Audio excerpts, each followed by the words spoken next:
Welcome to turning a moment into a movement.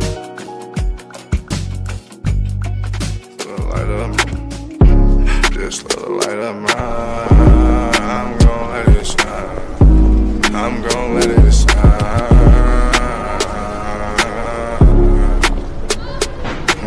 Just let the light of mine. Just let the light of mine. I'm gon' let it shine.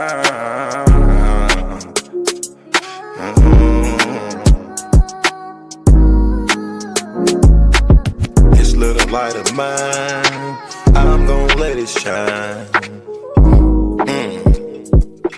I'm gon' let it shine. This little light of mine, I'm gon' let it shine. I'm gon' let it shine. Oh Lord, just let it shine. This light of mine, this light of mine. Oh Lord, would you please just let it shine. Take the drama out of my life. Oh Lord, every night, the pain ain't right. I wake up at night, I never sleep. 26, 10, and 7, that's just me. Every day I need a little seed. I need a little fresh air, man, I need to breathe. All I know is trauma, all I know is tickets. All I know is no visit, all I know is a mission to get straight up out of prison. Lord have mercy for it. Lord have mercy on my people. Preacher Mary Washington and all my real. Lord have mercy with my people. I pray to God, we really need you. When I was down bad, when things weren't going right, every time I prayed at night, I put my hands up in my face. I said, Lord have mercy, little light of mine. Lord God, please let it shine. It's the drama that I live in my life. I swear to God, I was a bad guy every night. 10 toes down, salute. Everybody suffering, everybody who trying to make a way. Everybody looking for the sky, everybody looking for that piece of pie. In a law library, I know what that feel like. Hoping that somebody get active and involved in your situation. Man, pop your collar and pray. Cause Lord have mercy on my soul. And they make bad guy father get out soon. And the rest of those brothers who be mobbing to child these mornings. Oh man, I ain't going to this afternoon. Man, I'ma miss dinner today. I got a couple noodles. Hey, you know what that feel like? Do you know what it is? And if you a victim of a wrongful conviction, suffered and served by Ken Worthy, then I know that you know what that pain feel like. And your mama know what that pain feel like. Your father know what that pain feel like. With that life, let that little shine. Let that light shine a little light of mine, huh? Bad guy, Doughboy Week, all these great people in this great world of ours. 10 toes down, salute. I appreciate you, bad guy. I appreciate you, Week. I appreciate the tech. I appreciate everybody in the studio. We gonna pop off that LV, ooh-wee. Cause that's what they be liking to see. But I hope you hear the message when you see me fresh. Salute. Salute. You do good, bro?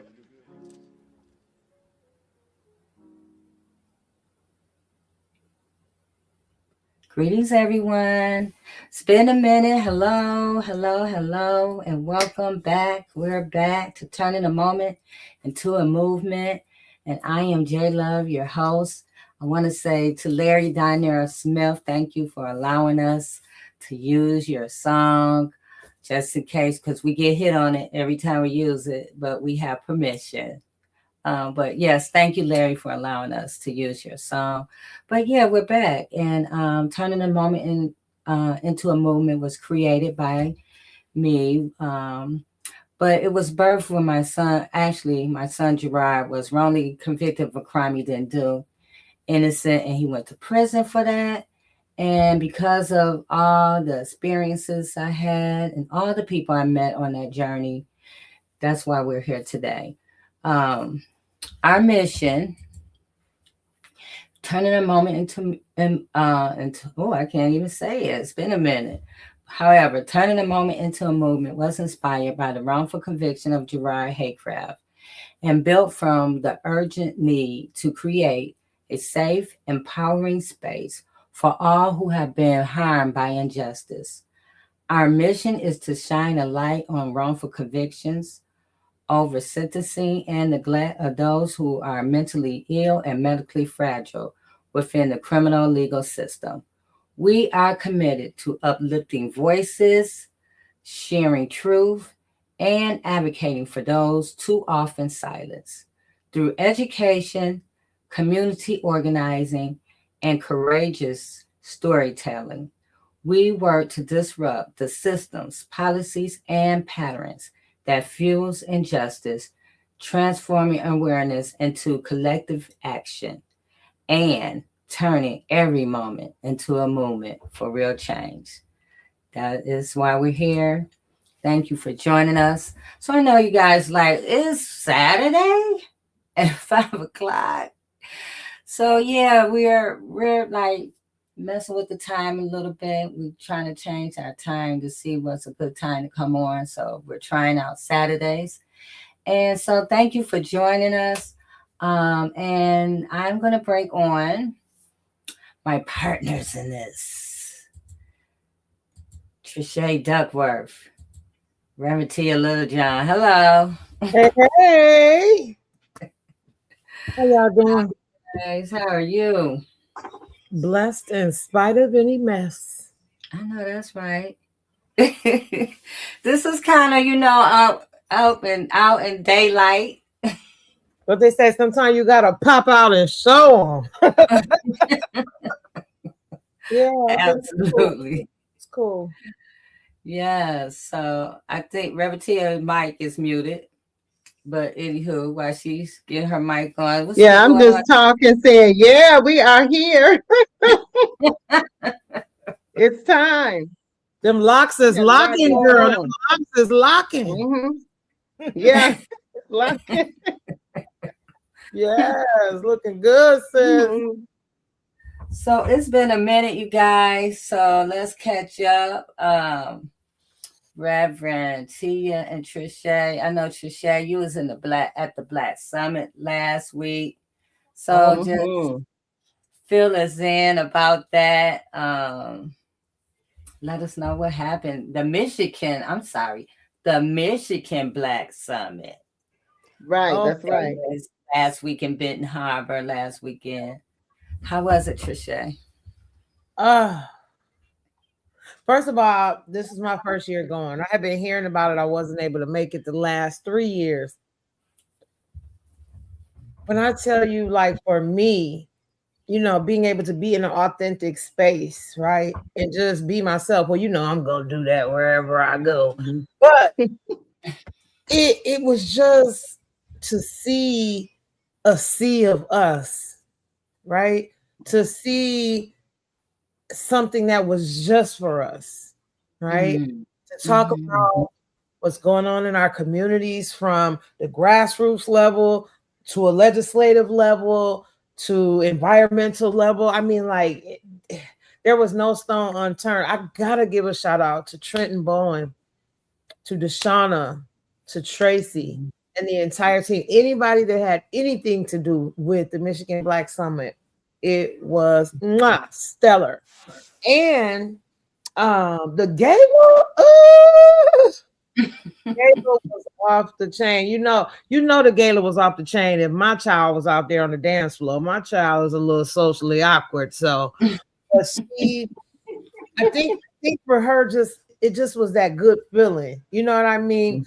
Even to see elected officials in a different light. We were seeing elected officials dancing all around, where you've only seen folks to just be serious and in the serious moments. So, I mean, it was just a beautiful weekend. I would admonish anyone and everyone to make your way there next year for the 5th year. And, when you see those tickets drop, get on it, get your hotels booked. Do not book. No, I'm not going to slam the hotel. But, yeah, that was a challenge, our hotel, but it just in a nutshell, it was amazing. And then to be able to present about Krystal on the main stage, it was just to be able to look out and see people's faces. Jay started with the video that you did that showed Krystal's ear, and just to see people's response, and people were like talking at first, and then they kind of quieted it down, and it was just, I believe it was well received in people's hearts. People responded about it. Some people knew, some people didn't. We had a table there.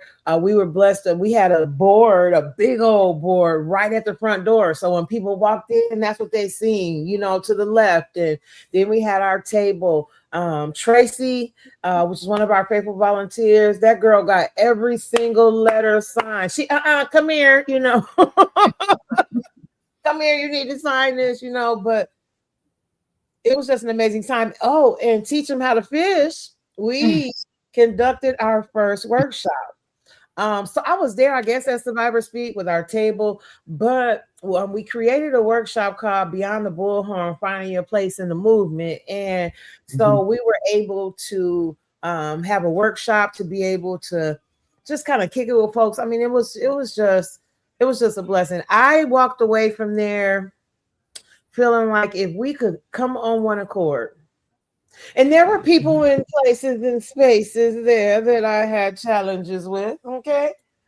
But when you realize that this movement is not about you, and that you need to set your ego to the side, because this wasn't about me and what I was going through with somebody else. This was family time.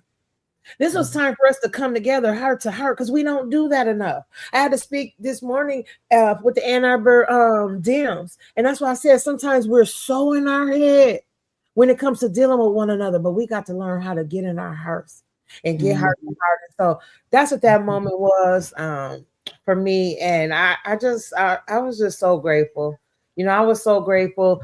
We seen the Lieutenant Governor, was able to kind of talk to him again, like, little fire to the fire, but again, that was an authentic moment, right? That was a real authentic moment, because you came into space where I'm into space, and we know that you have not been attentive and have not responded the way that, not even a compassionate response, not one time in my opinion, but even to be able to be there in that moment and express that, but still keep a composure that does not disrupt what is going on. Because again, it's not about me and what I think, right? But there are moments where no matter where we're at, you know what the old folks say, wherever you clown, that's where it's going down. So yeah, it was so beautiful. I'm not going to talk, because I will be talking. There was so many great points, but what I will say is that please make your way there next year, because it was phenomenal. It was a great time amongst us. It was a great time to even be able for elected officials to come into the space, elected officials and those that were campaigning to come into the space as well, and put their platform on the record. What you gonna do? Now we can't just listen to what they're gonna do, because once they get elected, we got to hold them accountable to what they said they were gonna do. That's how that works, right? But it was beautiful. It was beautiful. We had to cut our we had to cut our presentation short. We were slated for a 30-minute presentation. However, the time, and I think some just with the weather and stuff like that, folks were coming in and they weren't able to start right on time, and so we had to cut it short. But let me tell you, honey, you can give me 30 seconds, 90 seconds, 2 minutes, 3 minutes, 5 minutes, 15 minutes. Okay, we are going to uplift our sister at all times, no matter what, no matter who don't like it, and I won't even say like it. I know that it was well received. We went right. The elected officials went, the House of Representatives went, then the Krystal segment, and then the Lieutenant Governor segment. And what I will say, and we're going to say it, but I'm going to say it. There was not one mention of Krystal from our Lieutenant Governor after taking the stage and seeing her ear. There was not one mention of Krystal. And I wasn't going to say anything, but community members and attendees was coming to me. Did you see that? He not saying nothing. I'm finna go say something to him. I was like, hey, what can I say? Because now people are seeing that Krystal is being ignored, from the top all the way down to the bottom, and so, but I just thank Trenton for thinking about Krystal enough to uplift her in that space and allow her. She had a page, a booklet in the ad.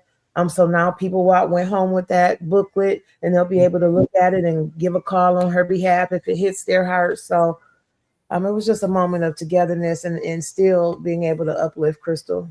She go where we go. I know that's right. That's right. What was the theme of the fierce urgency of now? I like that. Urgency of now. And if anybody walked away from that and you didn't feel the fierce urgency of now, then you need to check your heart. Everybody that was there should have walked away with something, because there was something there for everybody. And so we hope that people next year will catch. I'm praying that it will grow so much that they will outgrow the space that they're in right now.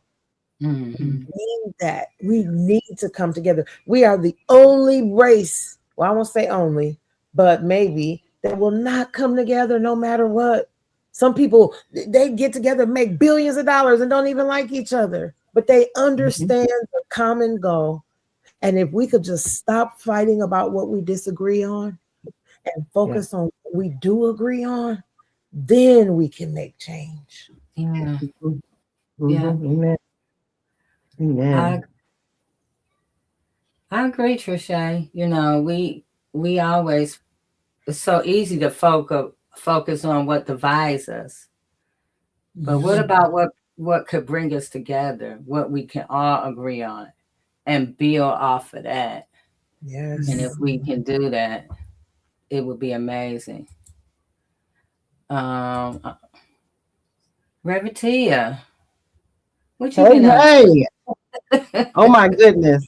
Look, besides working all the time, I have been I was with Bishop Bernadette Jefferson. We did feed almost 200 people in Flint in January. That was January 19th, and had an opportunity to minister to some of the people, and we'll just be there, not minister, but we fix a huge meal and provide blankets and all kinds of things, sleeping bags and toiletries, and it's surprising how many homeless families are out there right now. Um, and so just gearing up for that and doing that was a lot of time. The other thing was with Michigan Coalition for Human Rights, we had What the Hell is Going On? And Dr. Abiomi, Elena Harada, and Dr. Yusuf Shakur presented along with, oh my goodness, I'm forgetting her name. I call her Sally. But anyway, basically all of the neighborhoods in the city of Detroit came together to talk about what's actually going on in the neighborhood because we don't see it on the news. So whereas we see ICE in all these other areas, we don't realize that it's in Detroit, that it's in Ann Arbor, that it's in Ypsilanti, it's all over. And people are being arrested and taken to jail and put in places where they don't know, and children are left homeless. Some parents have taken other children into their home where the ICE has come and taken the parents and left the children there. And the other thing is seeing that all of the mechanisms behind that, you have some of the cities that are taking the homes now and going into the land bank. So after the families have been taken, and when they come back, they don't have their home anymore. When they come back, they don't have their car anymore. A lot of times the car is either stolen or just totally trashed.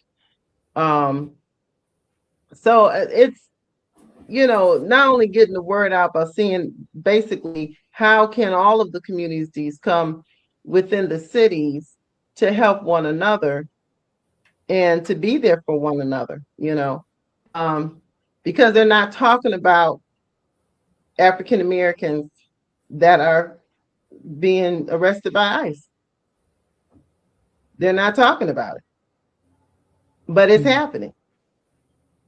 And some of them are students, so that it's very important that we see what's going on. You know what the beauty of that was? Even there, I was able to bring up Krystal, and I love it that people are listening and coming to me, even in that forum, saying, "How's Krystal doing? What's happening now? Are they making any headway?" And it's important because we can't separate these narratives. We can't separate what is going on from our own lives. We may have our things that we're doing in our life, but we can't just say we don't have anything to do with what's going on and just carry on as usual. That disturbs me when people can just not care or not be interested or not want to hear, So I know that in spite of everything, every day, my prayer is, thank you, God, that Krystal's coming home. That's it. She's coming home. And not only coming home, but coming, getting the help medically that she needs and deserves. So I think everything is connected. Of course, I'll be more mobile soon. Had some car difficulties, but that's getting fixed tomorrow, actually. So I'm so happy about that. Yeah. But yeah, it's Brother good. Kelly, you was also telling me something about something that was going on in Detroit and some of your clients with the arrest. Yes, the arrest. So I work at a healthcare clinic and I do the analysis intake. for people when they come in. What I have seen is an uptick in what happens when people are arrested now. So, specifically in Wayne County. So instead of them arresting the person and taking them to jail, and this is where another way where we can see where things are connected. They arrest the individual and they take them to the hospital. And at the hospital, they tell them, so if the police say, they have a right to go ahead and petition them into the hospital, saying that the person wanted to kill themselves. And the person may not have said that at all, didn't have any intention or anything like that. So what happens is once they get into the hospital, then the hospital refers them immediately to another organization for inpatient care. So all of these entities, and this is what people need to see. They get paid. The hospital gets paid, and then once they get finished with the person, run their insurance and everything, they send them to mental health care or substance use care. One guy said, they even looked at me and said, "We don't know why you're here." But they assess them. So they assess them. That takes about 4 to 5 days. So they get paid for those overnight in that facility. And then they say, now you need outpatient care. So sometimes they're not even making it to court. And that person, once they're picked up, many times they lost their job or they lost work. They're away from their families. The car is impounded. You have all of these issues that are happening, but we've seen an uptick in that, which is really, really disappointing. And it's not, it is, it can be people who are in the same culture as I am that still participate in those kinds of activities.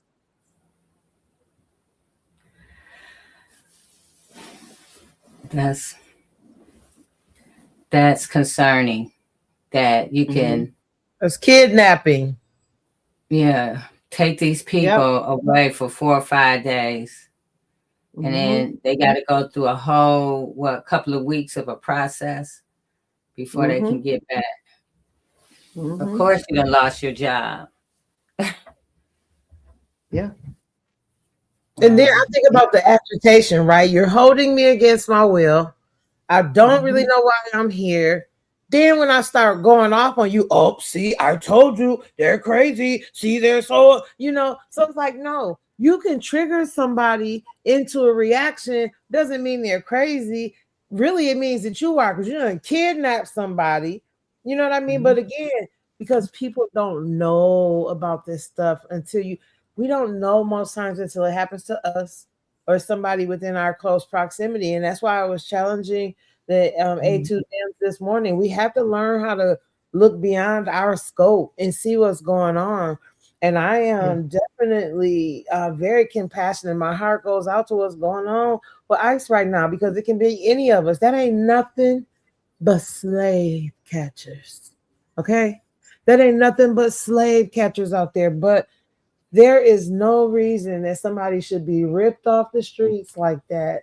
And I mean, this world, this system.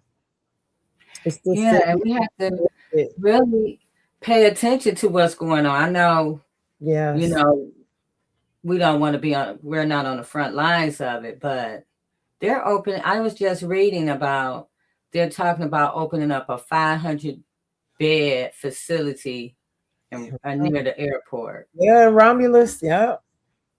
Wait. That's where we got to blow the whistle. Wait. When are they going to do this? And who's behind it? There was I want to say is his name Calamari. He I just heard about that today. Let me see. I want to say Because it's the people of Romulus need to in the neighboring that county there. That's Wayne County. Mm-hmm. We need to 500 fight that. bed detention center opening up near the airport somewhere.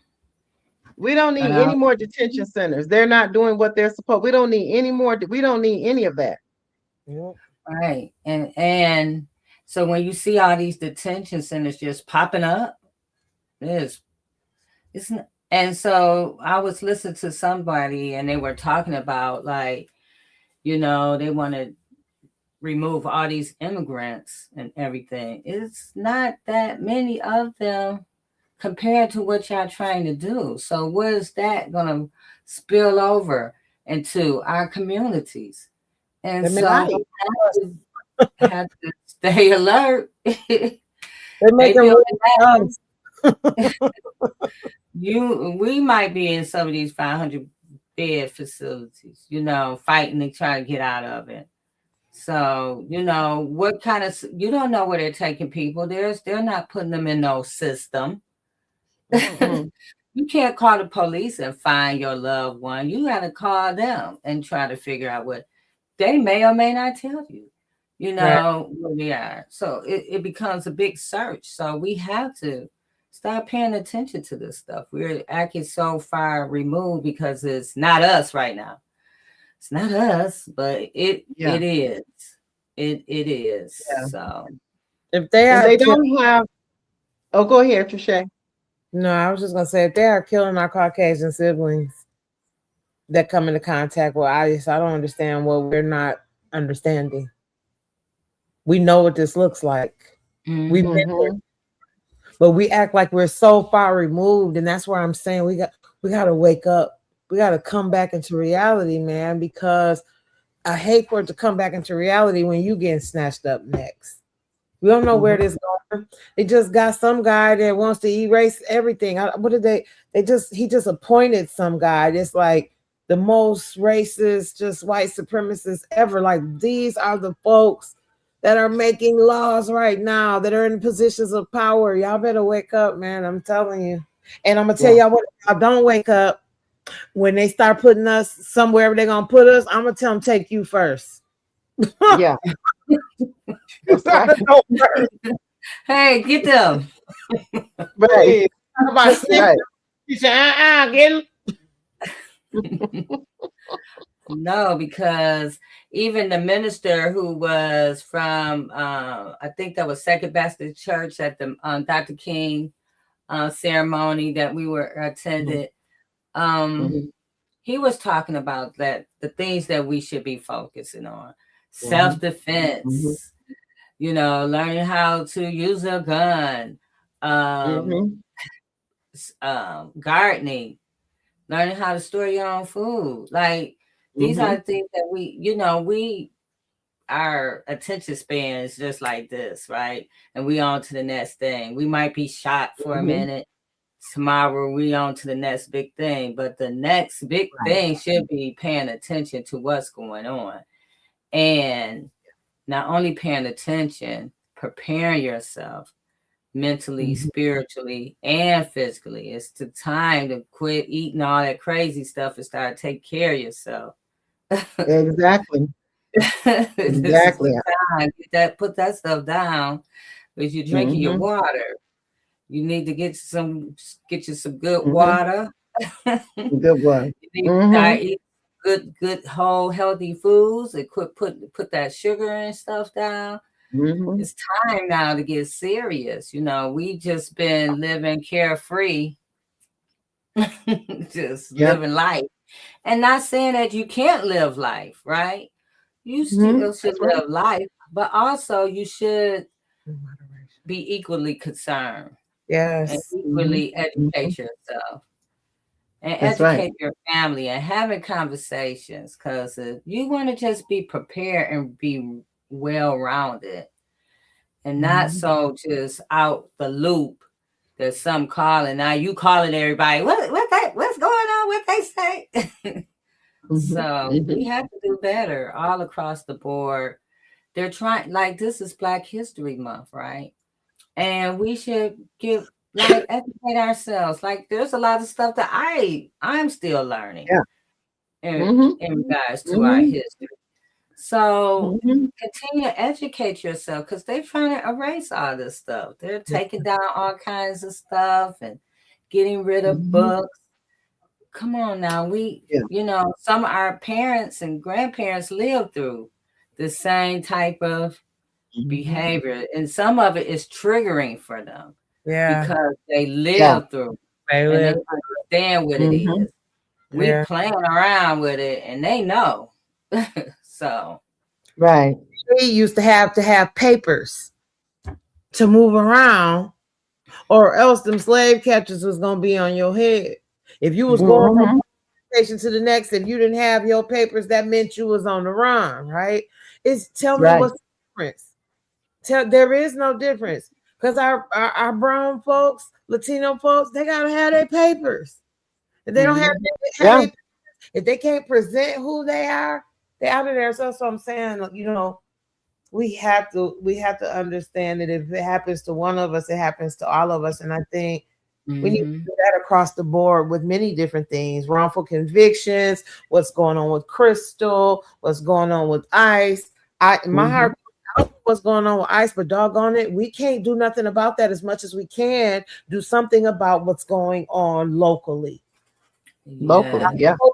Has to be on what we can control. We cannot control what's going on in the federal level.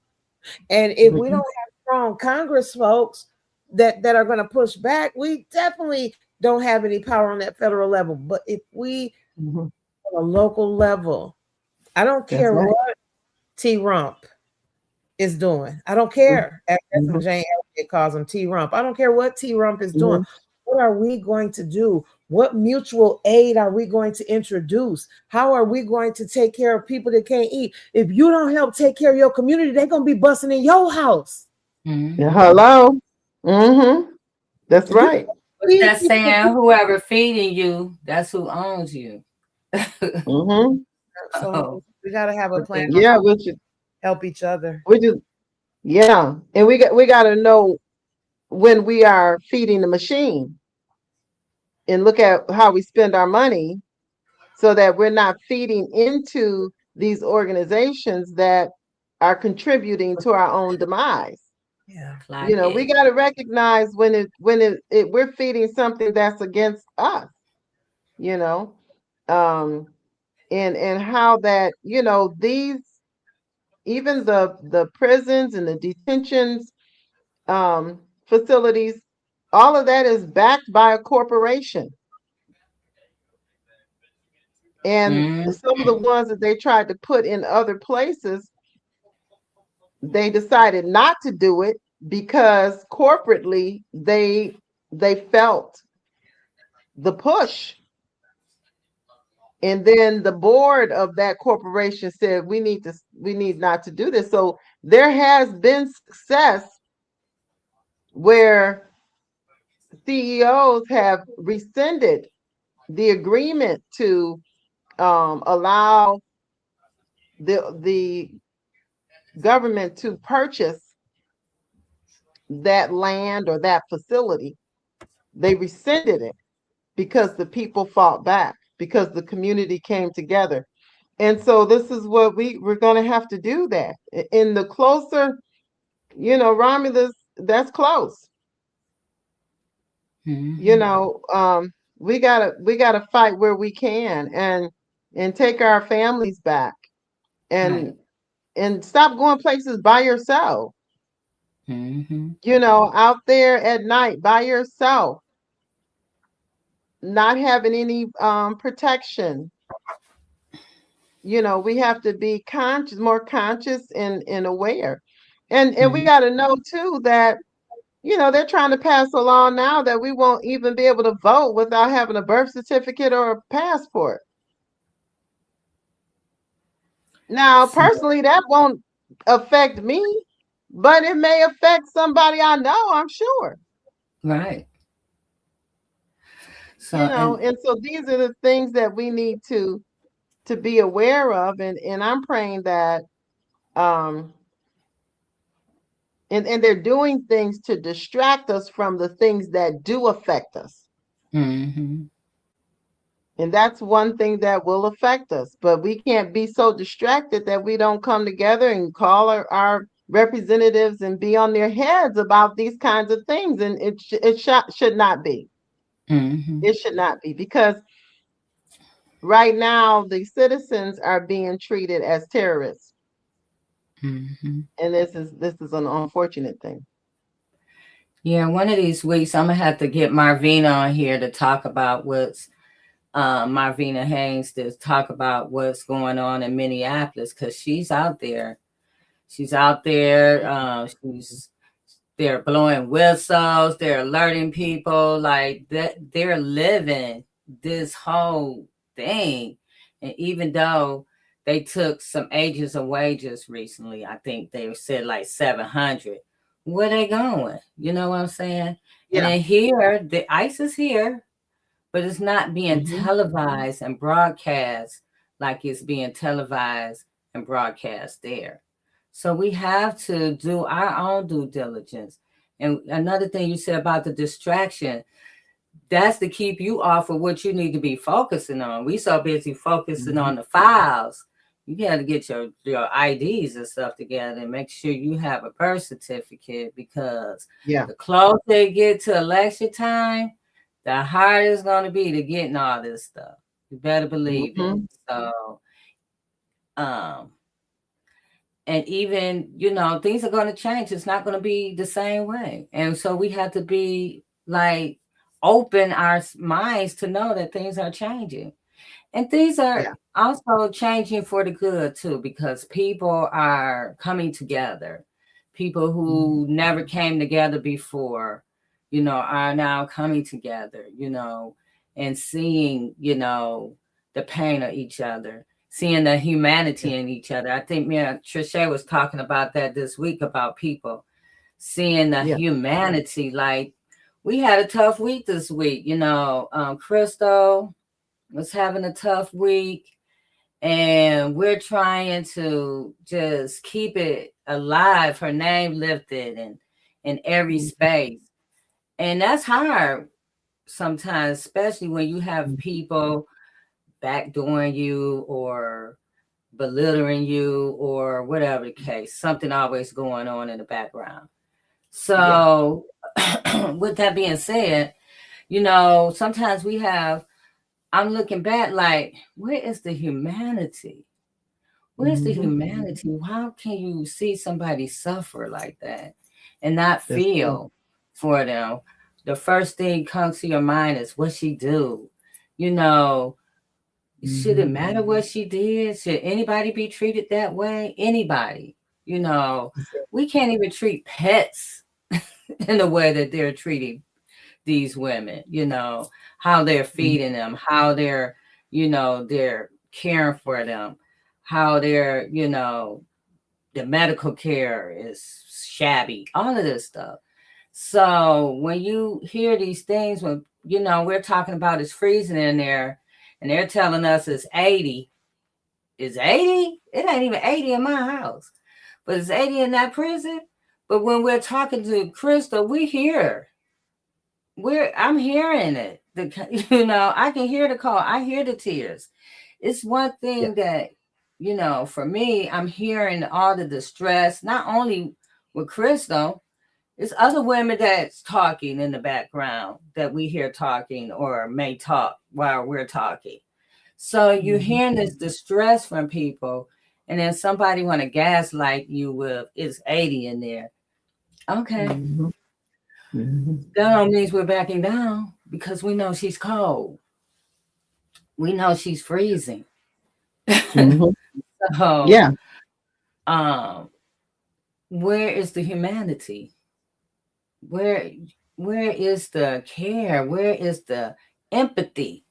And that's what we need and on every level, not just for Krystal, even for each other, even for our neighbors, even for our family members, to see the humanity first before you see judgment, before you see all these other things that keep you from seeing this is a human.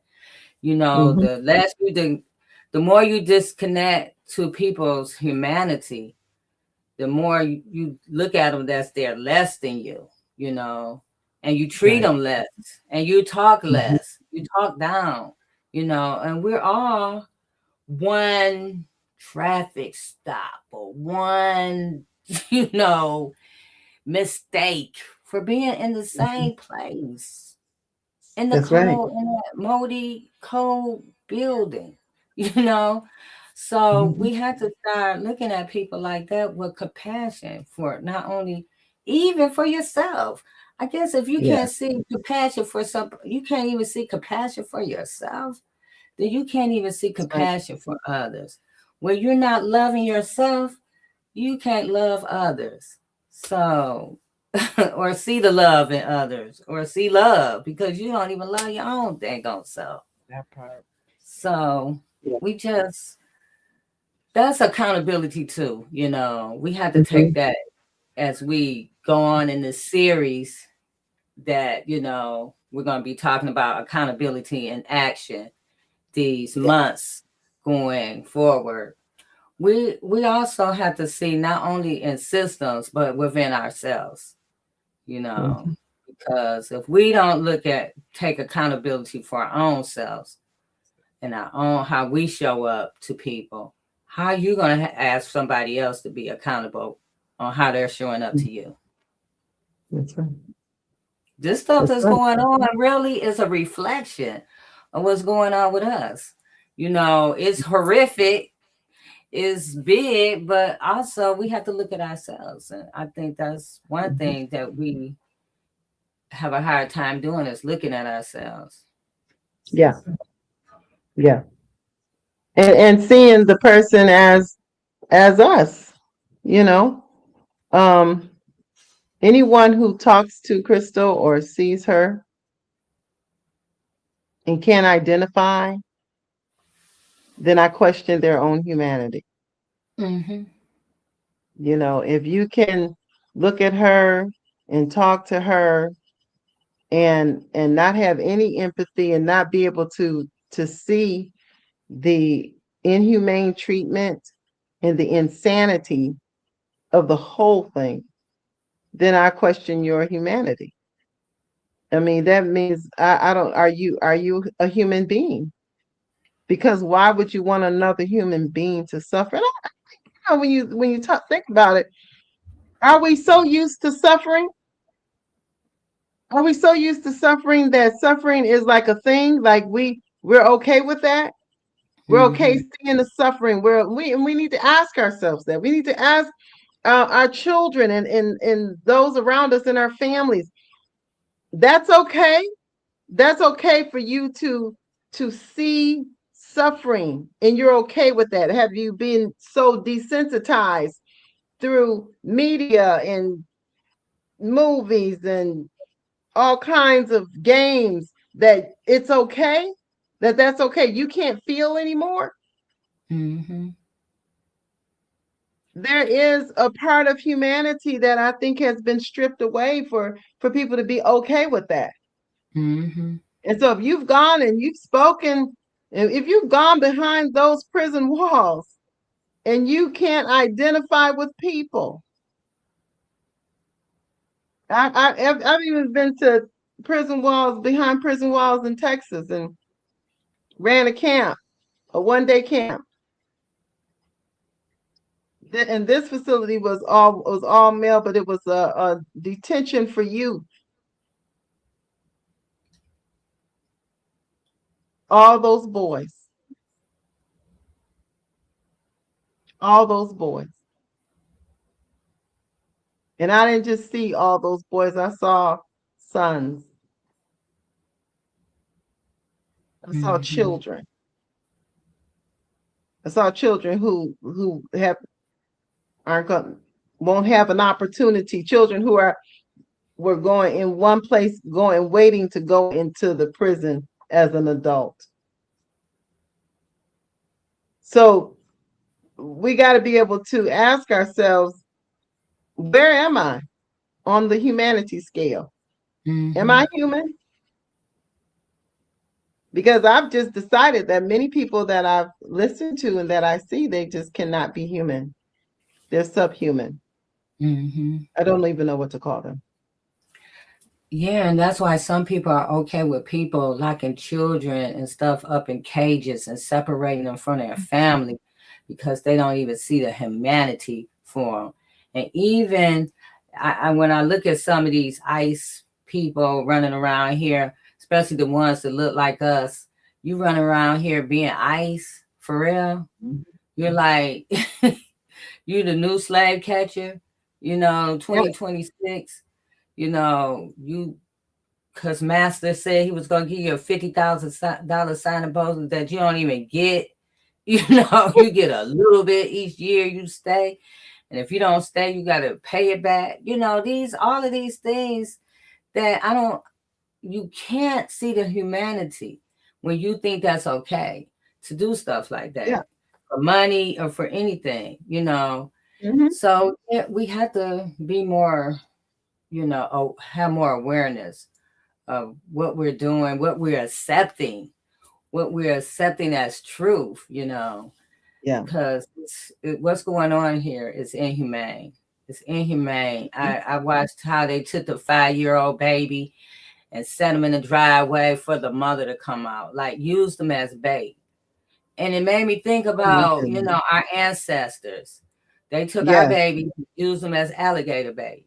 They took the babies away and, did whatever. They separated families. This is all in our DNA right now. And this is how the way we are right now.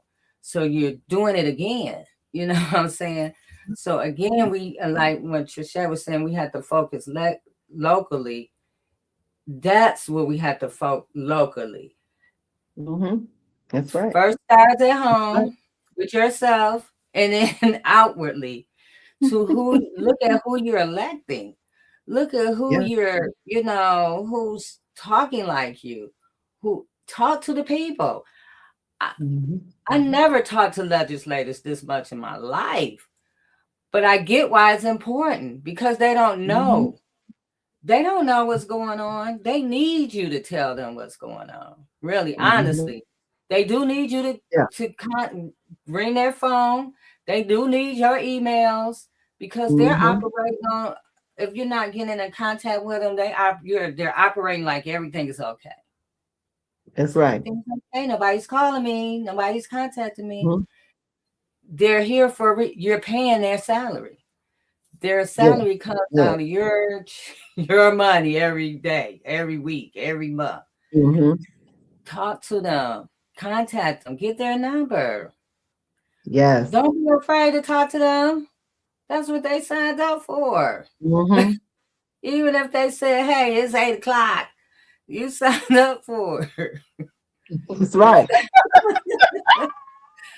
My bad, but you signed up for it. So if we not talking to them, some other group is, some other organization is, some other ethnic group of people are talking to them, and that's why their needs are getting met. We are not at the table where we need to be, partly because we've been excluded, but also partly because we don't know who we are, don't assume our rightful place. I'm not looking for nobody to invite me into a space where I know I need to be, right? And so we have to really assume the position and really take an assertive approach about our future. You know what I mean? Like, it's not being rude. It's not being disrespectful. It's just knowing that we are needed in these spaces so that we can put our needs. How many of us have a lobbying license? I wasn't even thinking about that. Shawana Vaughn taught me about that. Get your lobbying license so you can pull them out while they're in I forgot what you call it, but in session, right? Only the lobbyists can pull them out. Guess who's a lobbyist? DTE, all these big groups. They're down, MDOC. Oh, they're all there. They're in these meetings. They're making sure that their voices are heard.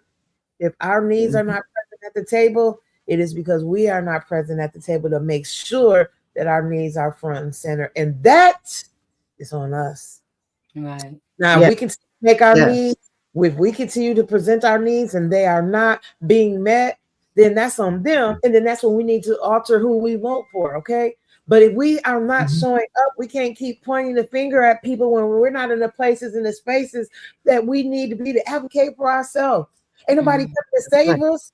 So we have to go save ourselves. We have to go and initiate. I'm trying to teach our students, no, we're going to call these elected officials. We're going to make meetings with them.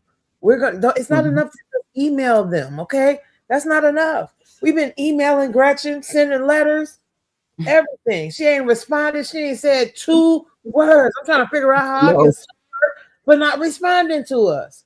But we have to be in charge of it as best as we know how, as best as we can. This machine is fierce, but it cannot outweigh the power of the people if we come together. Right. And That's know that right. you have power. You do have power. And you got to understand how to utilize your power and how to follow the chain of command, Yeah. because when you jump all the way, people, well, did you talk to this person? Well, did you talk to this person? Did you talk to this person? So now you're going backwards when you can go move forward. So, and these are all the things that we're going to be talking about, how we can become activists, our own activists. We've been getting calls since we've been doing this with Krystal. This campaign with Krystal has taken up so much of our time that we can't even work on other stuff right now, like we really want to.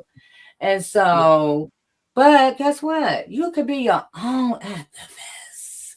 Yeah. You can stand up for your own self. Teach them how to fish. That's what we're going to be doing. How to fish. We're going to be talking about that. We're going to be giving people tools so you can learn how to do the things that we learned how to do. I just didn't I didn't have a clue. Didn't have a clue what to do. Didn't know the process. Literally walked around with my cell phone in my hand for months until my son called me. Didn't know what's going to happen. Didn't even have nobody to ask. So I'm just saying it behooves us to learn, to pick up a book, to read, to ask questions, to investigate. These some things that you can do for yourself. And then when you get in a space that you hit in the bump of your head, you can say, hey, I did A, B, and C. Can I have a 15, 20 minutes of your time so I can see what's the net? You don't have to be so dependent on somebody else to save you. We've been saying this since we've been on here. Nobody is coming. So you're going to have to figure out how to save yourself. And so, and that means saving yourself means to learn to take yourself out of the space of being a victim to being an advocate. To being able to stand up for yourself. So, and sometimes, it's just calling out the wolf, calling out those wolves in sheep clothing, because we got to blow the whistle. We got to blow the whistle on when you encounter injustice, blow the whistle. Being silent is not going to be the answer. That's not going to work. That's not going to work. And that's the fallacy of many things, is that we think that, well, if I'm good. This is how wrongfully convicted get convicted. I didn't do it. Well, I'm good because I didn't do it.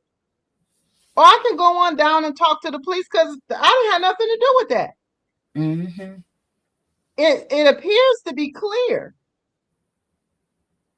But when you see that injustice is happening, now is not the time to depend on just you and your righteousness.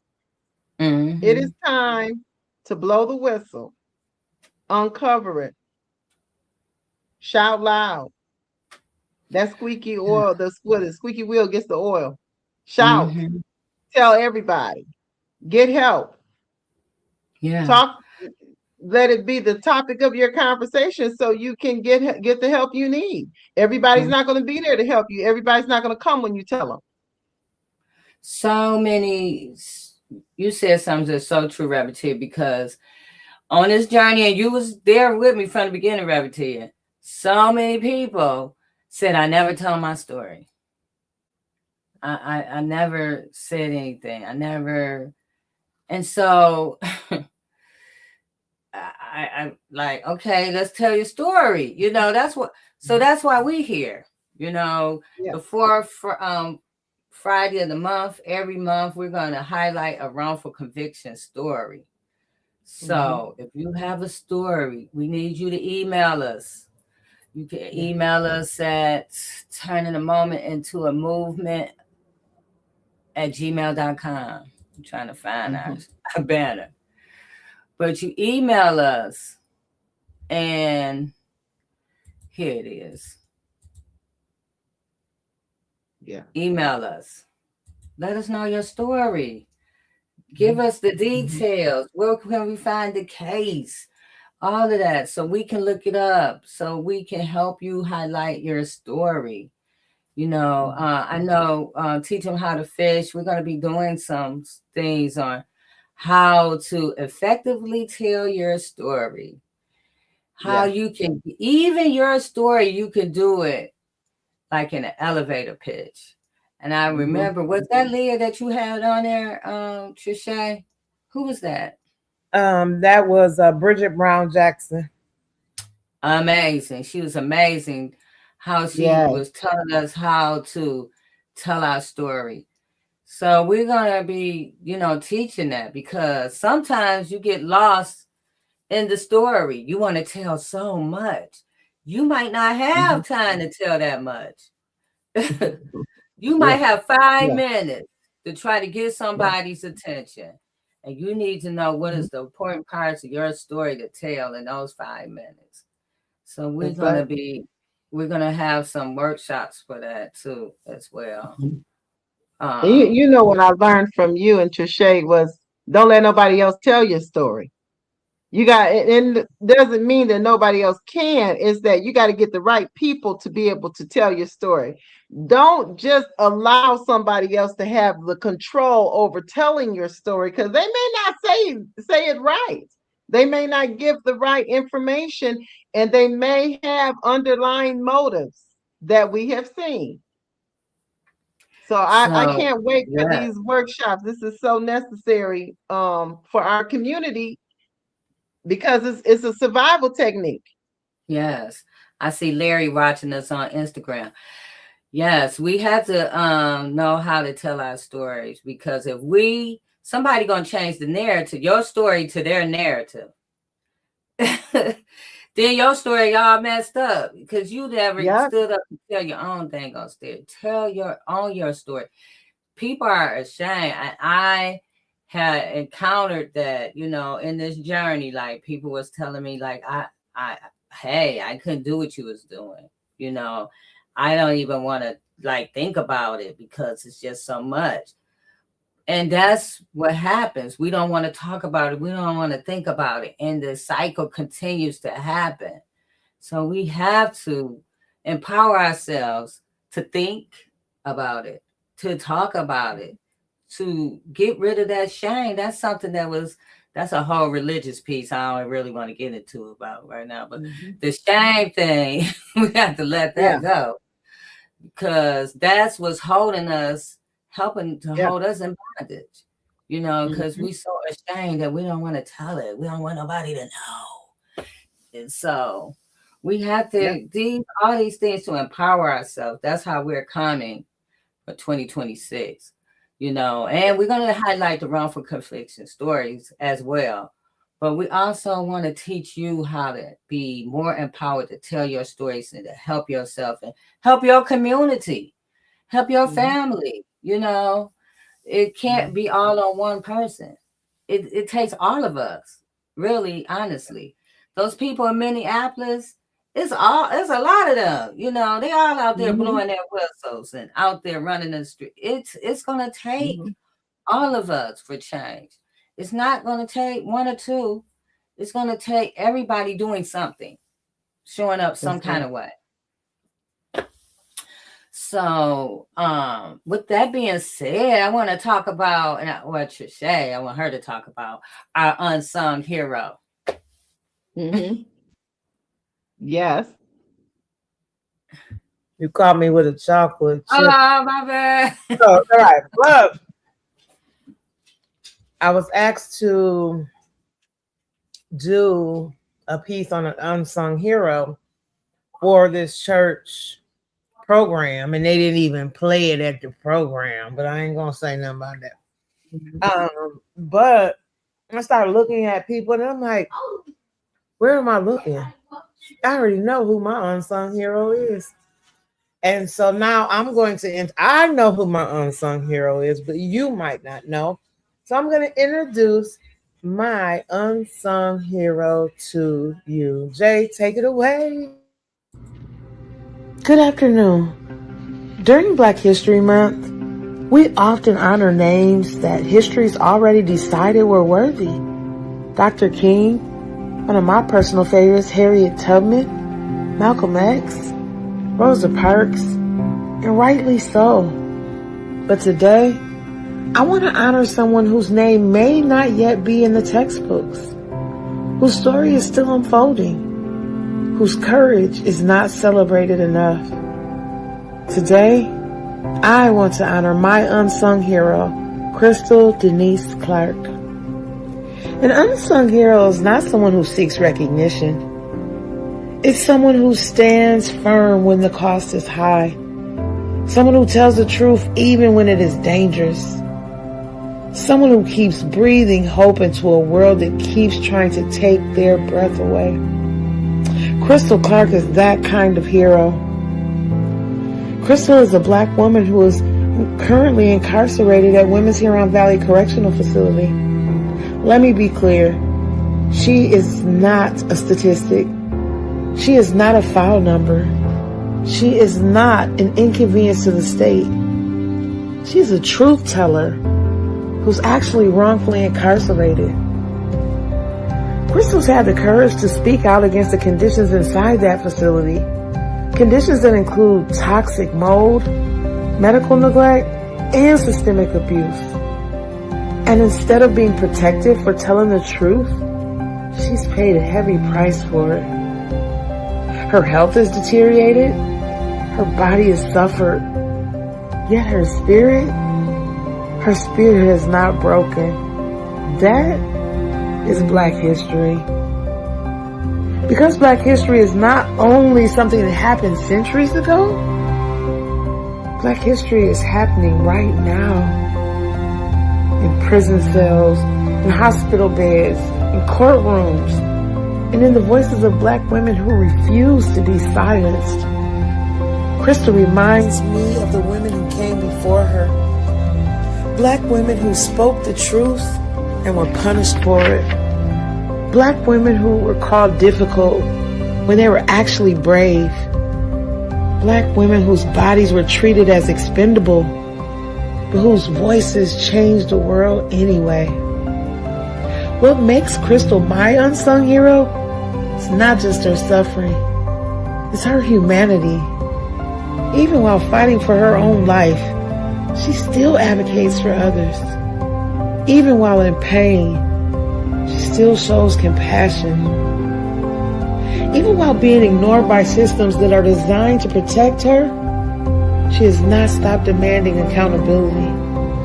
That kind of courage does not come from comfort. It comes from conviction. And here's the truth we don't talk about during Black History Month. Many of our heroes were considered troublemakers while they were alive. Many were dismissed. Many were criminalized. Many were ignored. History did not save them. Their courage did. Krystal Clark may not yet have monuments or holidays named after her, but make no mistake, she is doing the work of history. She is reminding us that Black women deserve to live, that incarcerated people are still human beings, that silence is not neutrality, it is violence. Krystal is my unsung hero because she teaches me every single day what it means to fight with integrity, to love with courage, and to speak even when your voice shakes. So today, during this Black History program, I ask us to expand our understanding of who deserves honor. Let us honor the living. Let us honor the overlooked. Let us honor the women who are still fighting, still breathing, still believing. Krystal Clark, you are seen. You are valued. You are history in the making. And one day, the world will catch up to the truth you've been telling all along. Krystal, we love you. Thank you.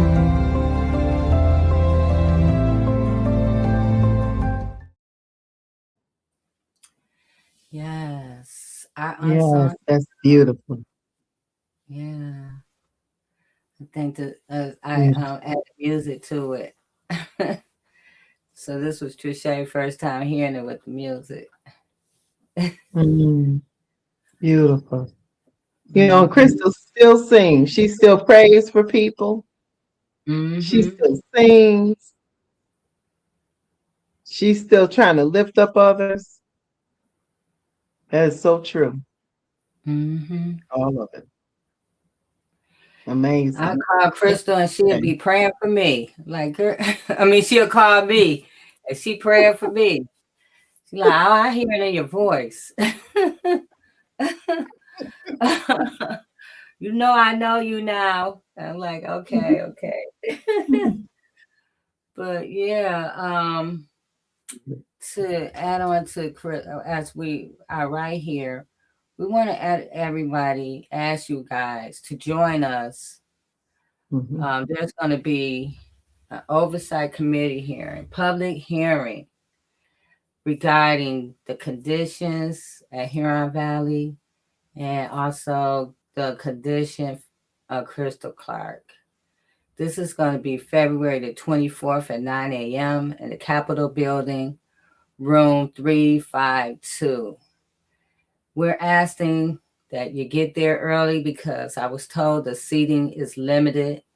And for those who can't watch it, can't be there physically, you will be able to watch it live on the www.house.mich.gov. The closer it's to the event, we will have a definite link, and we will probably have it posted on all our pages and on Krystal page, and for you to watch it live. But we're asking all of those that we want to fill that room up on that day. Not with activists and concerned people, even if you have a loved one that's in Huron Valley. We want you to attend this hearing. You know, the more people that show up, the more accountability that we can have. Accountability can only happen if you stand up. You have to stand up. And so we have this opportunity. This doesn't always happen. So we have an opportunity to go there and listen to people who have been impacted by what's going on there. And so we're just asking for all of you guys to stand with us that morning, to be in Lansing, to get there early. And we got students coming. We have, well, of course, we're going to be there. But we just want everyone to be there to witness this. Trische?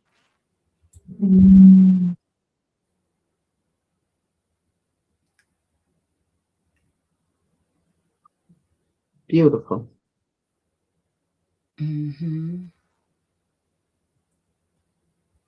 This is a lot. So this hearing, this hearing is going to be big. we have been working with, talking to some legislators. I'll say it, Trisha, because Trisha always catching it. So I'll say it. We we have been in a group chat with some legislators for a minute. I don't want to say how long, but it's been a long time. And me and Ravitia, they had something here in and so me and Ravitia, we ran up on this legislator, Lori Pahasi. Mm-hmm. And we talked to her and we found out we had something in common. And that common thing was MDOC.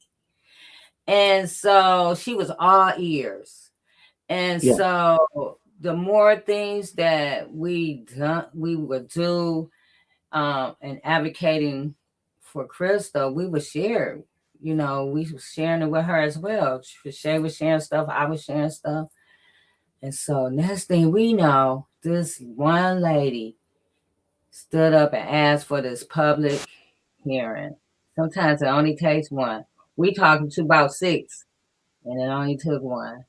So I don't know what all it entails to get this done, this hearing done, but I'm so grateful. I talked to her last weekend while Trisha was in Benton Harbor, and she was so excited to talk on the phone to Krystal. You would thought I gave her $1 million the way her face lit up when I said Krystal is calling. And it was so, but what got me about her was she had not only listened, she read everything. She was well versed in the conditions of Krystal. She read all the lab reports, because I'm telling you, it's a ton of them. It's a ton of them. Like, we have stuff online, and that's not even half of it. But she had read the doctor report. She done read the lab report. She done read the doctor's notes. So when Krystal called, she was talking to her like, she'd been talking to Krystal for, as long as we had. And that showed me that she had humanity. Yeah. That showed me that she had compassion, that she cared, and that she was concerned. And a lot of times that don't happen. We'll have conversations with people and they hadn't even picked up or read anything that we sent or read an email or know what the doctor said or anything. They asking us, what they say again? Can you get us now? We done sent it. This lady had went through every document, everything we watched the videos of the other women and just felt it tugged at her heartstrings.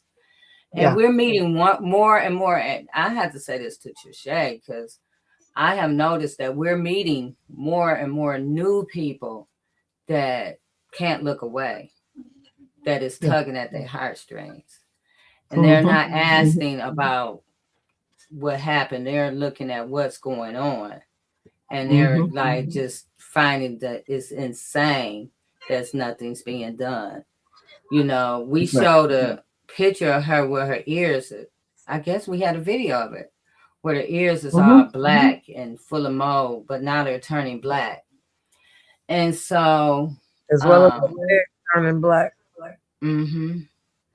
And how it's spread into now her legs. It's like it's coming up her legs and everything.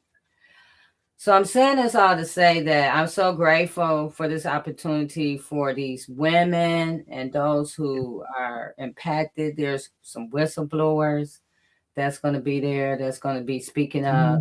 And I'm just so grateful for this opportunity that we're going to have to put this out there. And I know it's going to be hard for some people to hear, but it's necessary, because not only for Krystal, but for other women that's there and for the women who died and didn't have this opportunity to stand up for herself.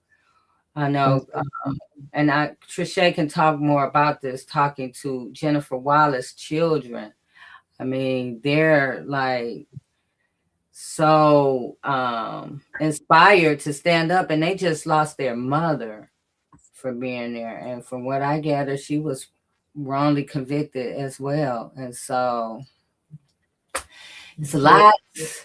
It's a lot of these wrongful convictions, and I'm going to say this one thing too, and then I'm going to let y'all go. But as we look at these wrongful convictions in Michigan, we don't see a lot of women. We do not see a lot of women. So we just fight.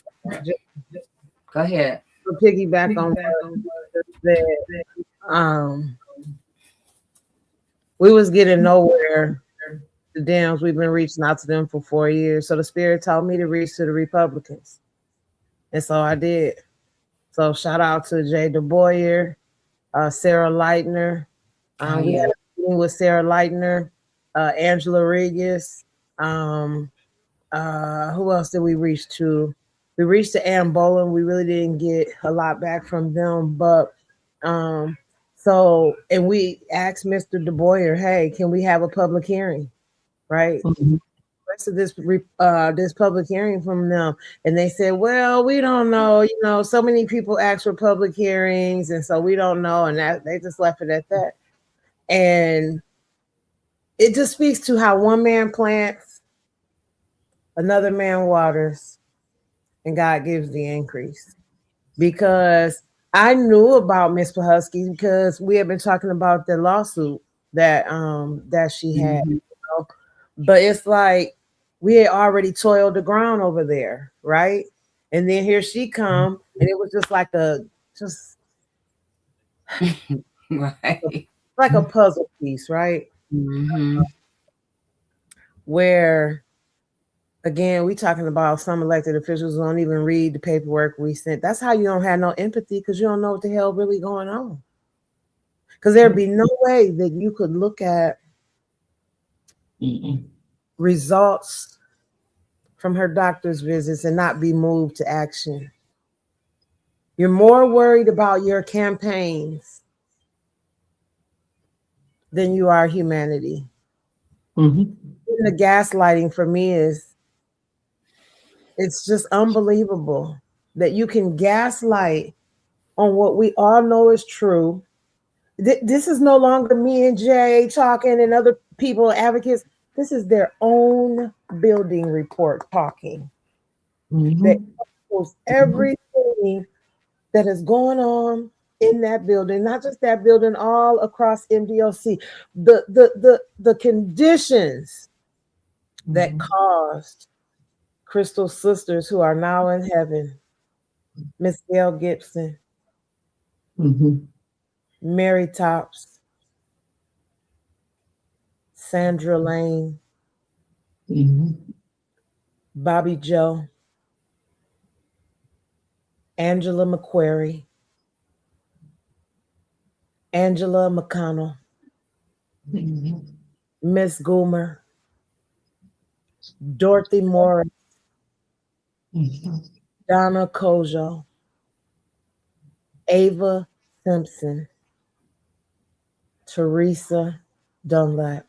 We came into this begging for Miss Teresa Dunlap's life because she had mold growing out of her chemo port. She was in hospice. They could have allowed her to go home and die with dignity, surrounded by her family members, but they could not have the compassion to even do that. Jennifer Wallace. I looked at our list. The last entry on our list was from Jennifer Wallace's children, crying out because they didn't know what to do for their mom. And then a few days later, or maybe in that next month, she passed away. Mary Williams.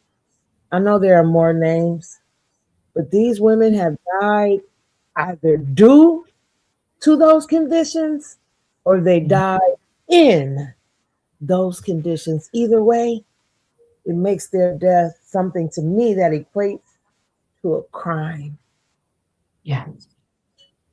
Yeah.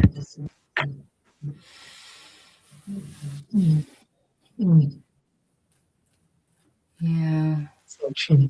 Yes. Yeah. And I think what we've witnessed too recently, Jay and Trische, is that when you say you have compassion for somebody or you have love for somebody, that's really an action word. Mm. And I think as of late, we've witnessed more people that are taking action to move things along. But I think we need to let people know that we see you when you say you're going to do something and you don't do it. We see you when you are more worried about your constituents than you are looking out for those who you serve. And now is the time we're going to be putting people on notice. We see you. We see your action or we see your inaction. We see who you are. We see who you pretend to be. And from this day forward, like Trische had mentioned earlier, now is the time for action. Justice now, not justice tomorrow, not justice next week, justice now. Mm-hmm. And that begins with us. Yeah. And so we recognize, and I pray that those who are listening begin to recognize, call out injustice, and recognize those representatives who are more concerned about their constituents and their image than really taking care of business. Yeah, because no matter where you land, on what side of the political thing you're on, right is right and wrong is wrong, no matter what. You got to have a moral compass. It's going to swing one way or the other. Hopefully you're swinging towards the right. Because this is all of this is about love. Everything that's going on is about love or unloving. Yeah. It's unloving to see somebody suffering in a way and you have the power to say or do something and you do nothing. Very unloving. Mm-hmm. So, and it's very unloving for you to ignore the cries and the cause. It's very unloving. So we have to be able to be more loving and more compassionate so that love and compassion can stretch out beyond your front door, and, and all over. And again, it just ties back to understanding who's running for what locally, who are you aligning yourself with, who are you voting for, where are you being fed at? And when I say fed, spiritually fed, who are you lining you mentally with? Because if you're out of alignment, then it shows, This lady has been fighting for 15 years. 15 years she's been suffering. She's been it's torture. It's not even pain anymore. She's living through torture. Her eyes are bothering her now. Her legs looks like mold is growing up. Her ears are turning black. Like this stuff is, and so when we talk to other people who saw her and said, hey, I can't even look away. I got to do something. Hey, I saw her and I can't, I'm going to do this, A, B, and C. Like we have people that's really, you think you hearing from us. We are not. There's some other people on board that's powerful. And so, and you will be hearing more as time goes on how they're showing up. But it's just, we have to show up for each other. And also this is a Black woman and Black women. We have to show up for each other. I was listening today and Black women, over 300,000, if not more by now, Black women are unemployed. It's a target on Black women right now, right? And so as women, or all women, but especially Black women, we need to come together and support each other, you Yeah. know, because the target is on, because we hold down elections. We hold down. When something's important, we show up. And so because we show up, because we stand strong, which is also in our DNA, because we had our ancestors, our grandmothers, our mothers, their mothers, and all had to be strong women. So that is in us. So that puts a target on our back. So we have to Mhm. support each other. And this is one of our sisters that's crying out Yeah. for help. And so we have to be there for her, you know, because none of our sisters should be like that. We have another Rebecca. Her whole eye exploded. Because why? Mm. She was in that mold infested building. And that mold tortured her eye until her eye literally exploded. Yeah. Now she doesn't even Mhm. have that eye anymore. And in her Mm. lungs, the same mold that Krystal tested for that's in her lungs and her ears, 70% of her lungs is filled with that same mold. She's not the only one. Some of these ladies are too afraid to speak up Yeah. because they can't take the retaliation. It's Mhm. fierce. It's hard. Mhm. But Krystal is doing it not just for herself, for everybody that's Yeah. has been impacted by it. Mhm. So I'm just saying, you know, guys, show up, help us support her. We have a link tree. If you can't support physically, there's a donation link that you can Mhm. go and support Krystal. And you know, some of the meds, like they won't give her Benadryl. So she's literally like scratching herself to death, Yeah. you know. Mhm. So, or they told her, I think one of the things, and Trische, correct me if I'm wrong, they told her that she had to go buy it herself. So, And that's not even Benadryl. That's some lower level, herself. you know. So, Yeah. Yeah, because it's an allergy. It's right, still she's allergic to the mold, so allergic to it. that's ridiculous. Right. So when some women can come in there and ask for it and they get a whole shot, she can't even get a pill. So we Mm. just asking, you know, however you can fit in to support this movement for Krystal, just support. There's a link for it. Um, it's the QR code on the screen. That QR code is for Krystal. If you want to go to our link tree, that's the QR code to the link tree. I think I have a banner for it. Maybe not. Oh, yes, I do.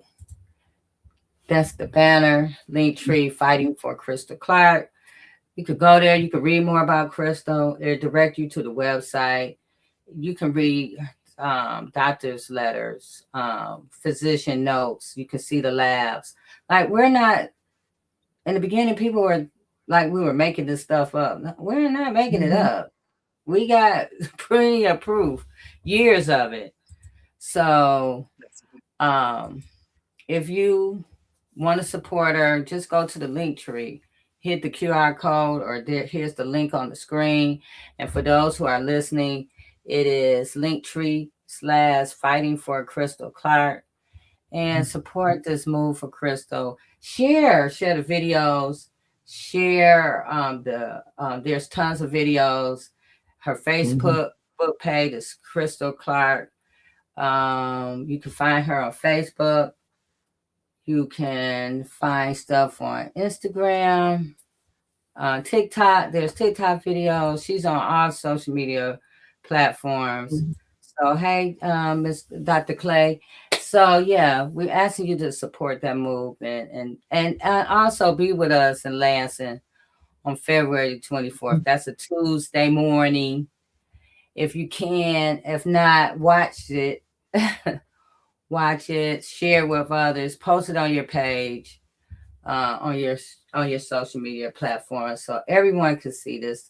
This is really history, and I'm Mhm. glad they're doing it in Black History Month. So it's making it even more powerful because this Black woman is going to be able to not only tell her story, there's going to be other women there to tell their stories as well. So, do we have everything that we need to talk about today, ladies? Just stay tuned for the Gatekeepers Awards that's coming out 2026. We will have the nomination forms ready. So we'll be dropping those within the next few weeks so that you can nominate your favorite gatekeeper. And we will have everyone who's on the list is going to get an award. But the one that has the most entries will be Gatekeeper of the Year. And so we're doing a Gatekeeper of the Year award. And so we just want to come together and honor all of our gatekeepers and the head gatekeepers. We want to let them know that we know they're all gatekeeping. And we just want to honor them in that space, right? Because they won't be there that much longer. That's right. That's how, like, what's the award that I have here? The Sambo Awards. Yeah. This reminded me of the Sambo Awards. No, let me tell you why I just said that, right? Because that was very intentional, right? Like why I just said that, right? Because I think what happens is that the gatekeepers think that God is not tired of them. And scriptures long before this time right now talk about the gatekeepers, right? So my thing is this: just be aware, Matthew 23, woe unto you, teachers of the law, Pharisees, you hypocrites, you shut the door of the kingdom of heaven in people's faces. You yourselves do not enter, nor will you let those enter who are trying to, right? So, and Reverend Tia, you called out one too. I can't remember which one that was that you called out that pertains to the gatekeepers. But we also understand that this is spiritual warfare. This is spiritual wickedness in high places. That we just come to serve folks. Notice that you busy looking at us, but you barking up the wrong. Because the one that's coming to give you your reward, you're probably gonna be sorry that you even standing in line for that. So, just saying to the gate, you might want to move yourself out of the way. Because if God has to move you out of the way, woe unto you. Woe unto you. Yes. I think Reverend Tia was talking about the lawyers. Yeah, it was woe unto you, lawyers. I'm gonna get the right version. Because you lay men with burdens, grievous burdens to be borne, but you yourselves touch not the burdens with not even one of your fingers. So, and that was in Luke 11. And it's in red letters. Woe unto you, lawyers. Because a lot of what's going on in every area is a lot of paper pushing from lawyers. And the burden is placed on the people. And those who are having the burdens, the lawyers don't get it. We're going to do a show on that too, because not just a show, we're going to teach on that, because Trische and Jay have encountered so much. And I'm talking about working day after day after day, dealing with lawyers and how they change up. They change what's going on. They change their conversation. And then you don't find till later how much they are actually getting compensated and how little goes to the people who have suffered. $50 million or more. I just saw a video of I don't know if she was a guest on here, My Detroit Lawyer, and she just did a video the other day, and she was talking about how people are complaining about these lawyers in this area that are doing little to nothing and that are taking people money. And so she was on behalf of she was apologizing on the behalf of the lawyers who do the work, who are out here fighting for people, because that should not happen. And so we have seen some crazy stuff that we're going to probably be able to talk about real soon. And it's going to take us because it's going to take a minute to unfold this stuff. But some people, we think it's one system, it's this system too, you know, and that's in everything. Just like we think it's the Republicans, it's the Democrats too. It's like we're in the middle and we're like trying to navigate through all of it. And it's crazy work that's out here that people are preying on people just because they can make $1 or they see the dollars. And so they'll let you sit up somewhere and die to prove their point. And so to prove their point, and then they can go home and go to sleep every night knowing that you in there suffering. So it's a lot of this experience. This journey with Krystal has opened my eyes to a lot. I wish I didn't know. I really didn't know. I kind of see why people keep their eyes closed, because once you open, your eyes are open, you can't even close them. You can't go back. No, they do the ostrich. Have you know they dance the ostrich? Hey, hey, put your head in the sand. Hey, hey, put your head. They put their head in the sand. Then they down there. Then they look up to see who looking. Then they put their head back down again. And that's what I see in a lot of our elected officials. When you said it earlier, they won't even read the information we send them. One of them said, we were talking about the Benadryl and how the infectious disease doctor said she needs the Benadryl and how MDOC took her Benadryl.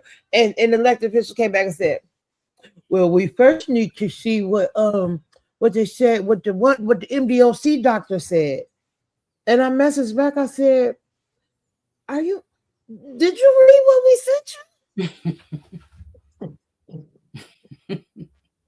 we sent that what 2-3 weeks ago. Even reading the information, and you want to know why? Because once you read it, now you're accountable. So you think, but you're accountable once we told you. Whether you read it or not, you don't gotta read it. We read it and we told you, and we dropped it in your lap. And you not doing anything is okay. Because like I said, even with the gatekeepers, it's okay because God is still moving. With or without you. With or without you, the work is being done. But what you will not do is stand in the way of what God is doing. So and we don't got to argue with you. Now we will set the record straight when God tells us to, right? And scandalize my name. No, they scandalized it. They scandalized my name. You know what though? It hurts so bad though. Let me just sit in that it hurts that people will be all in your face calling this, sis this and sis that and sis this and sis that. You calling me sis, but the whole time you setting me up for the sneak this. Yes. You know, but it's okay though, because at the end of the day, we all got to pick up our cross. So you can talk about us all you want, but what you will not say is that we stop, because we will not stop. We can't stop, and we won't stop. We doing our job. Now you go do yours. You don't want to hear from us? Then do your job, because as long as you're not doing your job, you're going to hear from us. Now, you might not hear from us directly, but you will see the move of God at our fingertips. Watch this miracle spring forward. That's all I got to say. Watch the miracle. And then humble yourself in the presence of God. You know, there's a boomerang effect when you think you throwing something out for somebody else, and then does a turnaround and come right back your way, What's that? so Pointing, Mhm. pointing finger at somebody else. How many point back at you? So, That's right. and guess what? We ain't even mad. no, you You want know to what? I like you. I can't argue with you. You mad. That's right. We ain't mad because you know what? You ain't doing nothing if you ain't got no haters. That If part. somebody ain't talking about you, you ain't doing nothing. So That's right. you just confirming that we're doing something. Yeah. And thank Mhm. you. We're gonna keep pushing. We're here for Krystal. Um, she's our leader. Mhm. Take me That's to your right. leader. We talk to her every day, 2-3 times a day, Mhm. sometimes more than that, you know. But we just praying for her strength. Today was a tough day for her. So just keep Krystal in our prayer and in your prayers as she goes through this. This is a hard journey.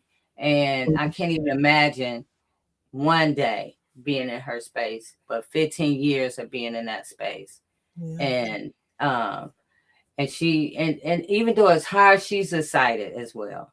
She's Mhm. excited about the things that's going on. Some new fresh stuff is happening. And we Mhm. just, we're just excited. So again, go to the link tree. I still have the QR. I didn't even know the QR code was still up there, but the Mhm. QR code is still there. And yes. And for those who are listening, is Fighting for Krystal, Linktree, Fighting for Mhm. Krystal. And so I think that's it. If you guys don't have anything that's going on, that's happening, that's coming up, but we'll see you. We're gonna see you again soon. I don't know if it's gonna be next week, but we just popped in to let you know we back. It's gonna be Yeah. on the Saturday for a minute during this time. See how it works out. Because the Friday sometimes it be a little late, Yeah. little late. Might have something want to do, and we still on here. So Yeah. yes, so we working on our time, and we're gonna do some different things. We're gonna move to Patreon, and we're gonna have like some exclusive videos and interviews with people. So we got a whole new plan of expanding our platform. And then we got to introduce you guys to teach them how to fish. So our new baby. And so we're looking forward to that. And more collaborations like with Dr. Clay. We're gonna get him back on here. We're gonna probably do some exclusive stuff with him. And so, yeah, we're expanding. So, we're also going to be standing up March the 10th with Darrell, Yeah. Mhm. Mr. Beat the Odds. He's going back to court. Uh, Make it do what it do. Okay, doctor. We're going to be, he's going to court March 10th. He's still fighting his wrongful conviction. But also in that fight, he's setting up to offer support for others who may be going through needing expungement or who may need counsel of some things that they're going through. He's setting this all up for that same day. I'm going to get some more information so I could put it out here for him once he gets his flyer done. And so a lot of groups are going to be, and I think also one of the innocent clinics is going to be there as well. So look out for that information. Tattoo that on the brain cell March the 10th. That's going to be big, and that's going to be a big event for Mr. Beat the Odds, who beat the odds Yeah. representing himself. Yeah. Yeah. By his so, and then he That's came right. home and he's going to Yale Law School, and he's doing all kind of community work. So we're proud of him. I know Thelonious was still fighting. I don't know where his case is right now, but we still sending love to Thelonious. And then all our brothers and sisters who have been exonerated or who's fighting the fight, we're sending you love. And again, for those who are looking to for us to support you on bringing your story to light, contact us, email us, and for those who might want to join us, as a panelist, And hey. We're going to talk about the case of Kenyon Clinton. Yes. Clinton is out of Macomb County, where a prosecutor actually admitted to him on the phone that they had faulty witness ID. The witness actually said that they had a mask on. I don't know how in the world you can ID somebody with a mask on. And so, we just have to be careful with these systems. And if they make mistakes, then they need to be accountable. If that's in fact what happened, which we will be playing the tape right on air so you can hear it for yourself. It is a travesty. And so stay tuned for that. He also has a court date coming up, March the 13th. March the 13th. March the 13th. So we'll be getting a flyer out about that as well. So stay tuned. And we're going to have some new people that's going to be on the platform that's coming to talk with us and share knowledge. So I'm just saying, share this with your loved ones, share this platform, subscribe. Yeah. Subscribe so whenever we come on live, you will always be notified. But if you don't subscribe, then you might miss something. So please subscribe. So that's it for tonight. Welcome back, everybody. We look forward to seeing you. My birthday's coming up on a Friday this year, so we won't be here that Friday. we will be here. And thank you for joining us, and we'll see you soon. Oh, and don't forget, February 24th, 9 a.m. in Lansing. Join us. Meet us at 8. Get there early. Get there. Act like it started at 8 when it started at 9. But I'm going to tell you, I really feel like people are going to be trying to fill those seats. So please get there. We will be there at 8 when that building opens up. Yes. So that's it. We'll see you soon. Me, Reverend Tia, and Trische. I'm turning the moment to a movement. TJT. Good night, everybody. Good night. Just the light of mine. I'm gonna let it shine. I'm gonna let it shine.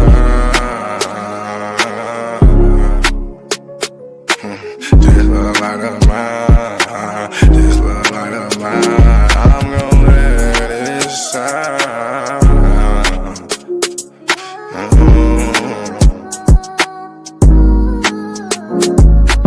This little light of mine, I'm gonna let it shine.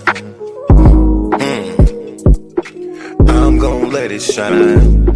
This little light of mine, I'm gonna let it shine. I'm gonna let it shine. Oh Lord, just let it shine. This light of mine, this light of mine. Oh Lord, would you please just let it shine. Take the drama out of my life. Oh Lord, every night the pain ain't right. I wake up at night, I never sleep. 26, 10, and 7, that's just me. Every day I need a little seed. I need a little fresh air, man, I need to breathe.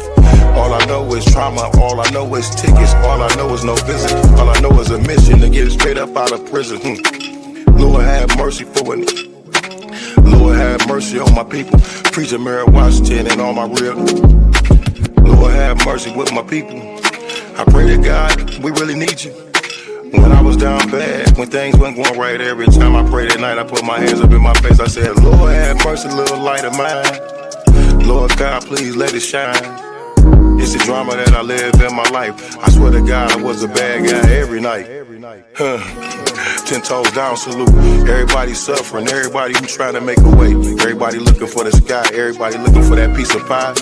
In a law library, I know what that feel like. Hoping that somebody get active and involved in your situation. Man, pop your collar and pray.